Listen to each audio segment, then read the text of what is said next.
Okay, everyone, I just heard a dog barking right there, Tony. Literally, the first thing we heard on the live stream was one of Tony's dogs. What a legend. It's good to have you back, Tony. Are you safe to speak? It's good to be back. Yeah, safe enough, I think. Yeah, they're temperamental, as they say. What's that? 50% temper and 50% mental. So it is what it is. Kevin, how's it going? Yeah, all good. I managed to negotiate the international break without too much grief. nice to see Scotland getting a wee win. I mean, what does that do?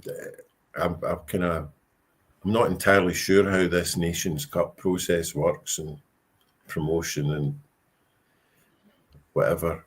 I think you still need to throw a double six. Is it still to get up the ladder? Is the Nations Cup like part of the Nations League, Kevin? Nations League, yeah. Nations League. The European Championship, or does it feed into that? Feeds into it, yeah. Right. I think Scotland finished third in the group, didn't they? Is that right? Yeah.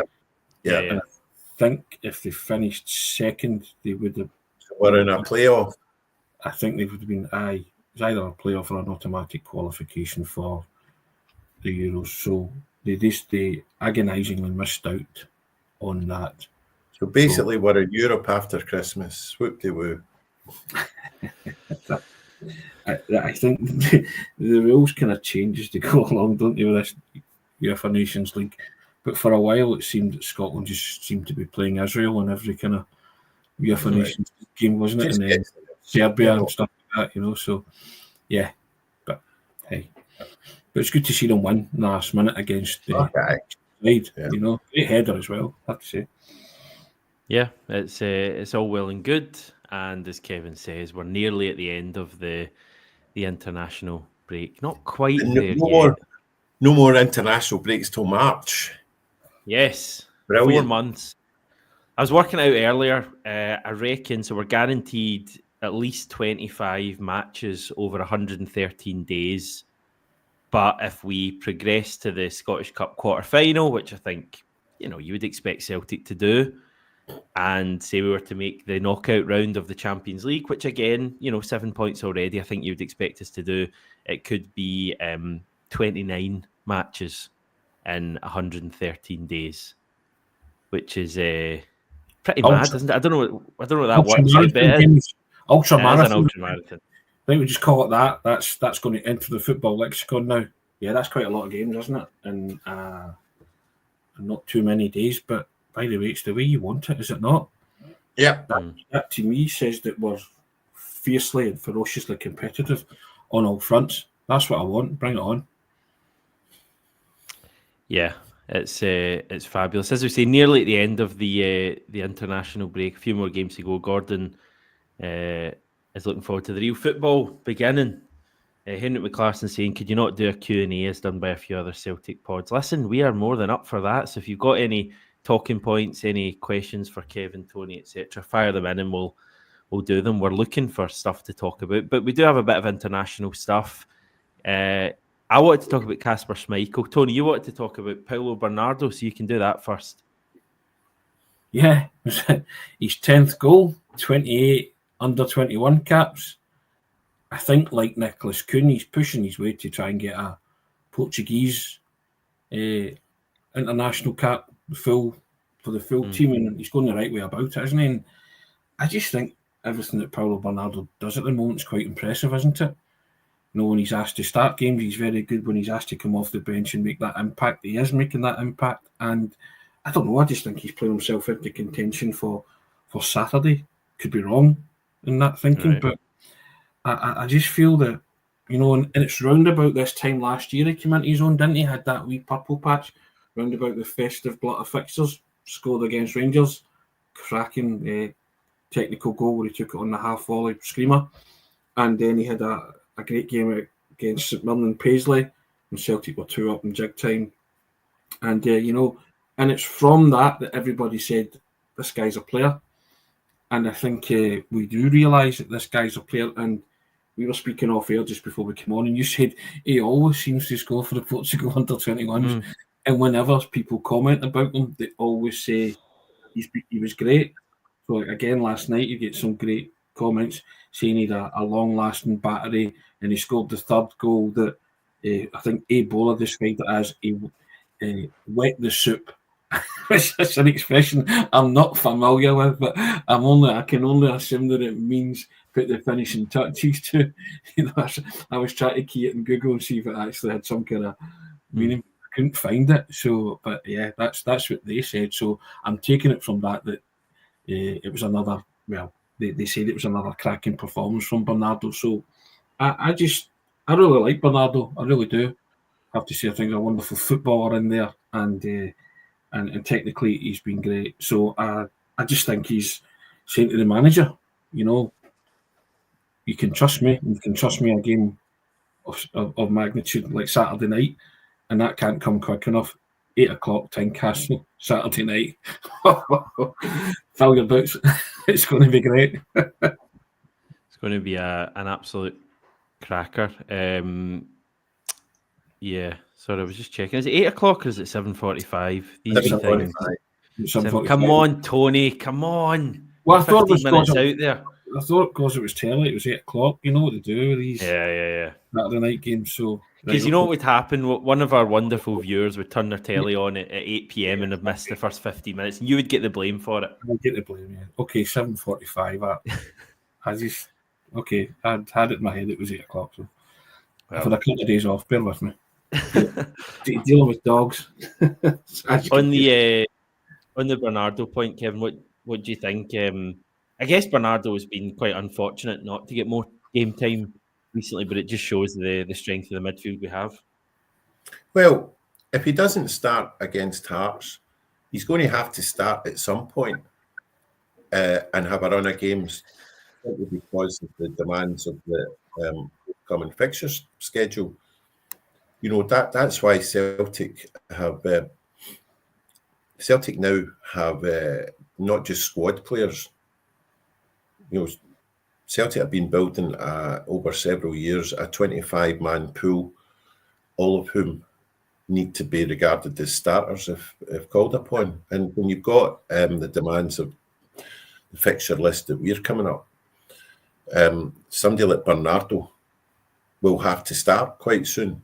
Now, whether that means that Hatate or Engels drops out, well, fine. We don't have a 3-man midfield. We've got a 7-man midfield, and we're going to need every single one of them. We're talking about 4 competitions over the next 2 or 3 months. But there's definitely a case for him starting against Hearts. He's played well. He's been 7 to 8 out of 10 either off the bench or starting in every game since well before the end of last season. There's a slight concern that if you choose to omit Engels, given that he's come for big money, he's still very young. People forget. I think some of the criticism of him has been unjustified, and it comes from a lack of understanding of what he actually gets through in a game. You don't want to damage the boy's confidence, and there's that. And there's no better way of acclimatising yourself to the demands of Scottish football than a Saturday night game at Tynecastle towards the end of November. It's as simple as that, right? This is, by the way, son, see you want to know about Scottish football and what it's going to ask of you. Tynecastle 7:45 on a Saturday night in November. Welcome to the madness. Does that come under rough and tumble game, Kevin? A blood and snotters game. And often I've kind of lamented the sort of football that is sometimes played in Scotland and how it doesn't exactly equip you for playing in the more kind of rarefied climes of the Champions League. But see, on the other hand, I just love Tynecastle. I love to, I don't care what you say about the Hearts fans or what they're supposed to represent. And I know I was actually there when Neil Lennon got attacked. I just love Tynecastle and the demands that it makes of you, and it doesn't matter how badly Hearts are doing. I've gone there when Hearts have been in the doldrums, but it asks questions of your character. Are you up for it? Are you prepared to scrap? Good playing surface, crowd on top of you. If I was a professional footballer, I'd love to play at Tynecastle. We lost there last time, didn't we? Don't have many fans there. Won't have many fans there again on Saturday night. So it's I think it's a real test for the team. First game back. We've tended to get the results in our games back this season after international breaks, but the performances haven't always been at that top level. I think the last time we played Hearts was the first game back, wasn't it? And obviously the Aberdeen game. So it's going to be a real test. I think the midfield's going to be interesting. I think I just wonder if the whole travelling and the fact that Japan are still to play, I think they kick off in a couple of hours. I wonder if that comes into the manager's thinking and potentially you see a midfield of McGregor, Engels, and possibly Bernardo as well. Though Luke McCowan is there as well. I just wonder. I think Rodgers' favourite midfield is Hatate, Engels, and McGregor. I think that's the manager's. If the big game comes round, that's the midfield he wants. But obviously Bernardo and McCowan are going to have a big part to play. I mentioned Bernardo in relation to the fact that, and Kevin alluded to it there, Engels took a bit of a kicking for his performance for Belgium, didn't he? Again, he got slated, and I think someone gave him a 2 out of 10. But maybe it's my imagination, but did I not also see a report where he was praised for his engine and his fitness levels? He might well have, Kevin, but so that's the kind of that's the juxtaposition of Engels, isn't it? So it's one of those, and I'm not saying bring Bernardo in because I think Engels needs to come out of the team. I was just kind of thinking, does he come into your thinking because he's been chatting at the door?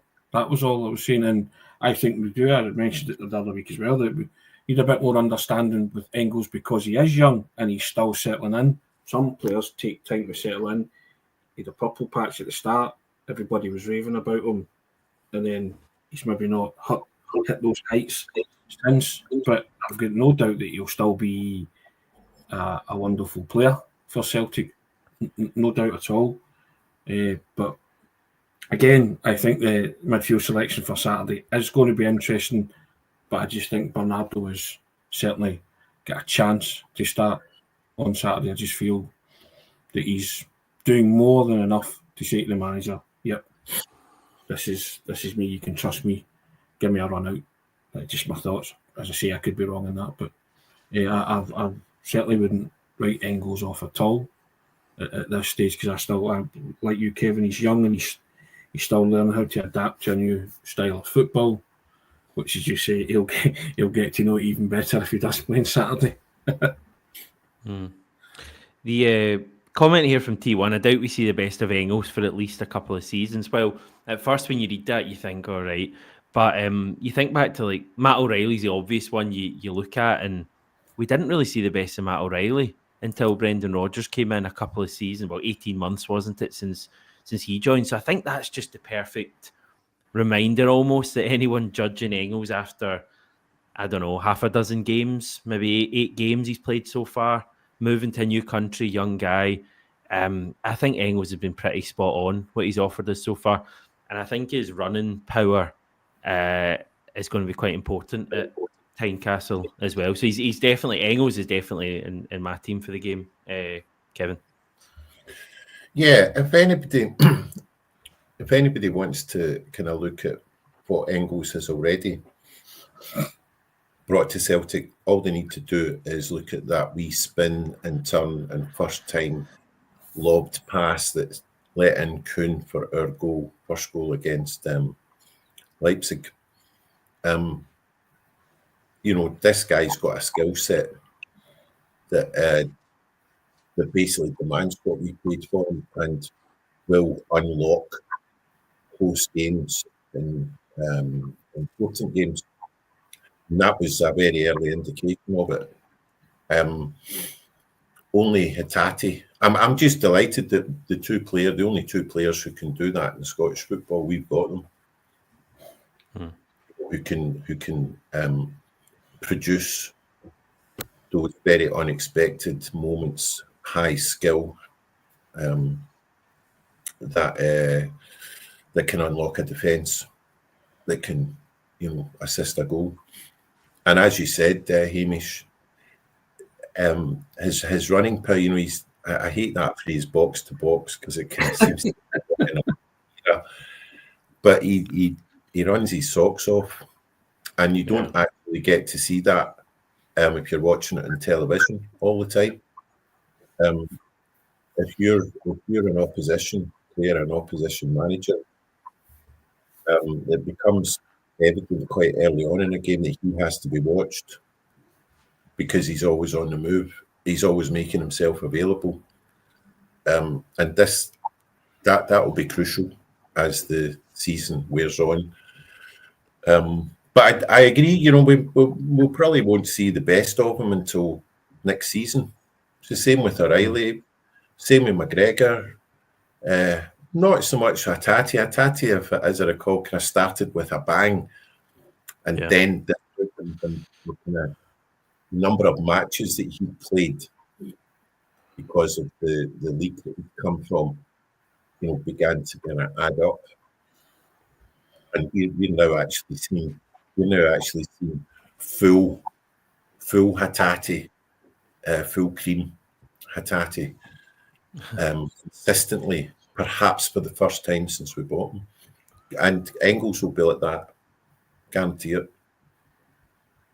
So Japan face China in just over 90 minutes, so it's a noon kickoff where you guys are, and teams obviously aren't out yet, but it'd be interesting to see if any of our players feature in that. I think the other games, Canada play tonight, overnight tonight against Suriname. Johnson's 50th cap, is that right? I think he had his 50th the other day because he was tweeting about something. So I think it's his 51st tonight if he plays. And the other game is Honduras, Mexico in the same competition. It's the CONCACAF Nations League. And Honduras, second leg, Honduras, Mexico. First leg was 2-0 Honduras. Luis Palma scored both of the goals. So we've got Palma, Johnston, and the Japanese contingent to go. Tony, USA played earlier. Austin Trusty didn't feature at all, though. Yeah, listen, you want players to play international football, but considering Celtic are going to Tynecastle, then you maybe think that's a bit of a godsend that Austin Trusty didn't play. And you're quite happy that he'll come back, again, just to travelling, but players are used to that, aren't they? So I'm actually quite chuffed for once that Austin Trusty didn't play, and he'll come back and find Vettel for Saturday because he's looked very, very good since he's came in and stabilised that defence. And as I say, he hasn't really put a foot wrong since Atalanta for me and Bergamo. It was immense that night, and he's just gone on from there, and he's now looking every inch the defender you thought you'd signed. A confident boy and somebody that can actually play a pass as well, reads a game well. Doesn't matter if he's playing beside Scales or his compatriot Cameron Carter-Vickers. He is just looking the part and really liking what Trusty's bringing to the table at the minute, and long may it continue. As I say, I'm an advocate of players playing international football. It's what they want to do. It's the pinnacle and peak of their career. But just this once, I'm glad he didn't get a run out, because I think it's a hugely important game for Celtic on Saturday night, 7:45 kickoff. There you go. Good. Good. Kasper Schmeichel did well as well. I think Denmark's first game, they lost 2-1 to Spain. I don't think he was really at fault for either of the goals, but maybe wasn't like the best display he's ever had. But last night they played Serbia and drew 0-0. So a clean sheet, and Schmeichel also got the Player of the Match award.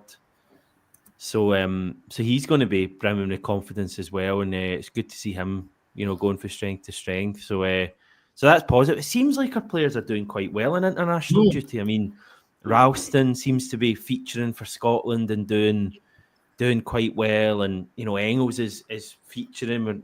We're not watching the Belgium games, so but the fact he's starting in both those games suggests he's going to be part of their future plans.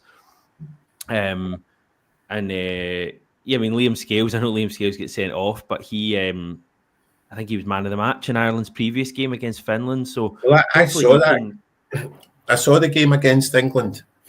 Yeah, he was immense in the first half, because England, as you'd expect, had something like 75% possession. Yeah, they go in at half time 0-0. He was chiefly responsible for that. He was winning everything, and his tackling was tigerish.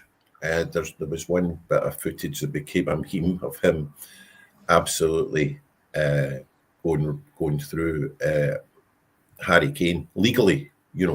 Just a very clean Simunovic tackle.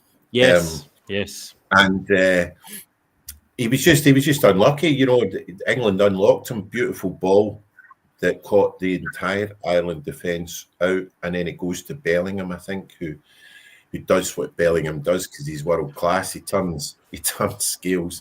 He just cut in, and Scales catches him with a trailing leg, and he had to go. It was a clear red, but second yellow, wasn't it? Yeah, it was a second yellow. Bellingham can do that to anybody in the world. Let's face it. And after that, it was just inevitable that England were going to run right. Penalty, goal, playing 10 men at Wembley. But Scales in that first half was just brilliant. And there's another thing here. Like, we're looking at the kind of Champions League, even if we're not getting too far ahead of ourselves.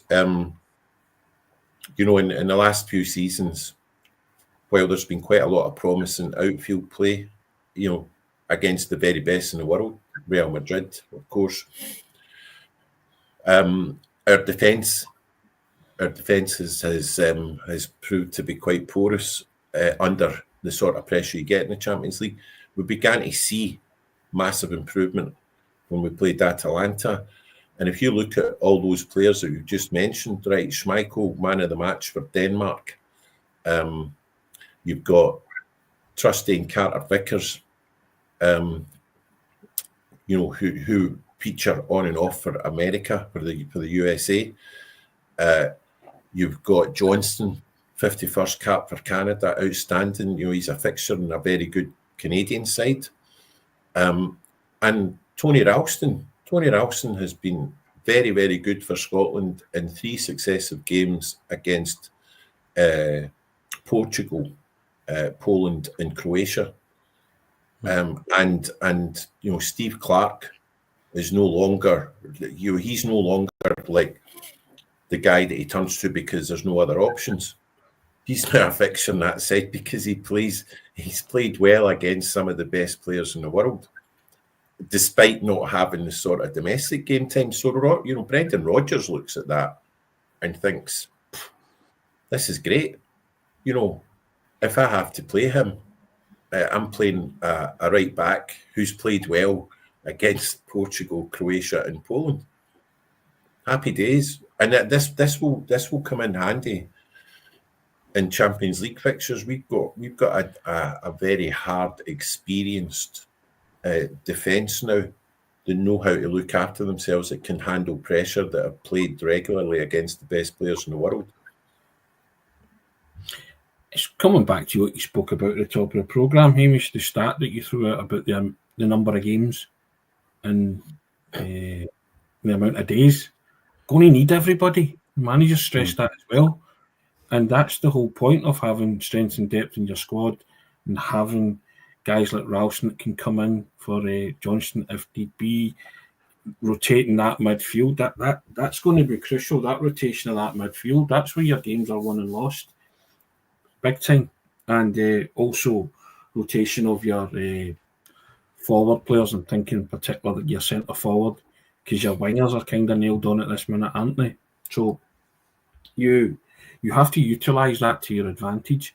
And again, on Saturday is going to be one of those, sorry Kevin, Saturday's team, the 11 that starts, going to be an intriguing one because all those factors are going to come in, travelling guys that have played international football, and we'll see. But what you do know is you trust whatever 11 are out there to go and do the job and win that football match. There is one area that Rodgers has got a decision to make, and it's left back. Yes. I'm not just talking about Hearts, I'm talking about ongoing because Valley gives us something different from what I've seen. When he, if you look closely at the instincts of both Valley and Taylor, when he gets to a certain point in the park, if there's a little bit of pressure, his instinct is to pass it back or sideways, play the easy, the easier pass. Valley and Matt, from what I've seen, is constantly looking for to play a riskier pass higher up that might unlock a defence. Even and it's happened a couple of times. He's played the ball forward into a kind of a narrower pocket of space, and it hasn't come off, and the other team have attacked. But see, when it does come off, we play. We are immediately on the front, putting the opposition defence under pressure, and I think that's the way Rodgers likes to play. The only thing is that there's still doubt as to whether he's going to be with us in the second half of the season, and he probably, in all probability, he won't be there next season. And if you're talking about team building, you have to, long-term team building, you have to kind of factor that in too. I think for me that's a very interesting thing to look at over the next 4 months. My gut tells me that I think they'll share the game time generally. But I thought it was interesting that Taylor played against Leipzig. He started that game. When the really big game against the elite opposition came, Rodgers went back to what he knew and maybe not necessarily trusted, because I think he clearly trusts Vai, but he went for Taylor for whatever reason. I think it's quite a weird one because I think Vai has more potential in terms of what he could offer us, but I do still think Taylor's the kind of more not safe, but the sure option at the moment. I think potentially He's quite streetwise. Yeah. I think, and I know in Europe at times Greg Taylor's maybe not been what we needed, and he's been exploited at times. But I think Greg Taylor has been pretty good whenever he's played in Europe this season. But I think Vai's one that excites me, and I think that's going to be really interesting to look at. Could we get a Frimpong type explosion from Vai over the next few months, and or a Tierney type explosion? Remember Tierney and Izagiri were going at it, and then Tierney just came from nowhere and suddenly became our first choice left back. I know that's slightly different because, as you say, we don't know if Vai is going to be here next season, but we don't know if Greg Taylor's going to be here either. True. I think that's an interesting one to keep an eye on, Tony. But I think to begin with, they'll certainly be sharing the game time like they have so far.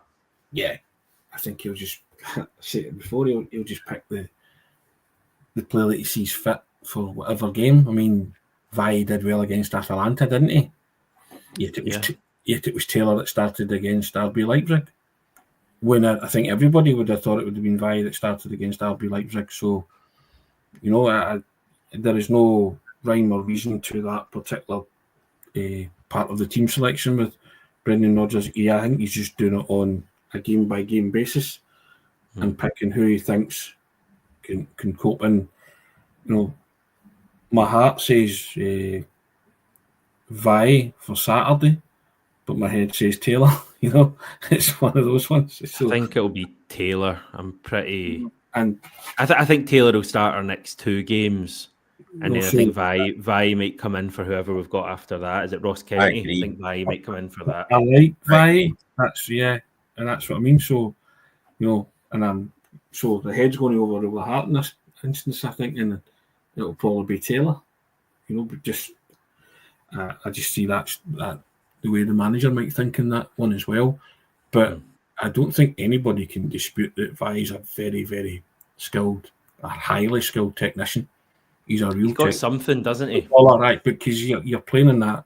You're a graduate of La Masia Academy. You are a footballer. Start right, and he's had a couple of setups that I thought were absolutely brilliant, and the one at St Johnstone in particular. But there was also one for the headed goal. The headed knockdown for Bernardo. I think it was against Falkirk, wasn't it? Yes, And you're just thinking, you know, just that spatial awareness, just game intelligence. And Vi, I think's got that over Taylor.